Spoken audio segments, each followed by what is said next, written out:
وزیر صحت پنجاب خواجہ عمران نذیر نے کہا ہے کہ گورنمنٹ شاہدرہ ٹیچنگ ہسپتال میں اس وقت 200 بستر ہیں، جبکہ منصوبے کے دوسرے مرحلے میں مزید 100 بستر کا اضافہ کیا جائے گا، جبکہ مزید ہیومن ریسورسز لانے کے لیے ڈاکٹرز اور نرسنگ ہاسٹلز کی منصوبوں پر جنگی بنیادوں پر کام کیا جائے گا۔ گورنمنٹ شاہدرہ ٹیچنگ ہسپتال میں 5 کروڑ روپے کی لاگت سے مکمل ہونے والے لانڈری پلانٹ کے افتتاح کے موقع پر خواجہ عمران نذیر نے کہا کہ لاکھوں مریض سرکاری اسپتالوں میں علاج معالجے کی سہولیات سے استفادہ کرتے اور صحت یاب ہو کر جاتے ہیں، لیکن صرف منفی واقعات کو ہی پیش کیا جاتا ہے۔ نظام کو بہتر بنانے کے لیے ہمیں اپنے حصے کا کام کرنے اور اپنی ذمہ داریاں ادا کرنے کے کلچر کو فروغ دینا چاہیے۔ خواجہ عمران نذیر نے کہا کہ آج گورنمنٹ شاہدرہ اسپتال کے آؤٹ ڈور میں روزانہ 3000 مریض آ رہے ہیں۔ میڈیکل سپرنٹینڈنٹ ڈاکٹر شاہد فاروق نے بتایا کہ اسپتال میں ڈائلسس یونٹ میں 24 ڈائلسس مشینیں کام کر رہی ہیں اور 2016 کے دوران 10,000 ڈائلسس کیے گئے۔ انہوں نے کہا کہ گورنمنٹ شاہدرہ ٹیچنگ اسپتال علاقے کے عوام کو علاج معالجے کی بہترین سہولیات فراہم کر رہا ہے۔ خواجہ عمران نذیر نے اس موقع پر کہا کہ ہمیں اپنے ڈاکٹرز، نرسز اور دیگر اسٹاف کی حوصلہ افزائی اور تعریف بھی کرنا چاہیے۔ اس موقع پر پارلیمانی سیکریٹری ہیلتھ حسان ریاض، وائس چانسلر فاطمہ جناح میڈیکل یونیورسٹی پروفیسر ڈاکٹر فخر امام، میڈیکل سپرنٹینڈنٹ ڈاکٹر شاہد فاروق، ایم ایس میو اسپتال ڈاکٹر طاہر خلیل، سابق ایم ایس شاہدرہ ٹیچنگ اسپتال ڈاکٹر پرویز امتیاز، ایم ایس سر گنگا رام اسپتال ڈاکٹر سہیل رانا، انجمن بہبود مریضاں کے ارکان، ڈاکٹرز، نرسز کے علاوہ معززین علاقے کی کثیر تعداد بھی موجود تھی۔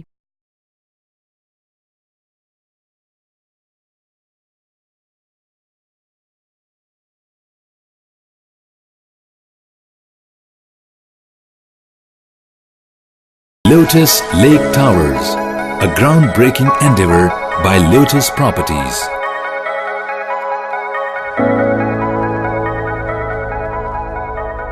پاکستان بھر میں نمائندگان کا وسیع نیٹ ورک، ہر خبر جاننے کے لیے دیکھتے رہیے TNN TV۔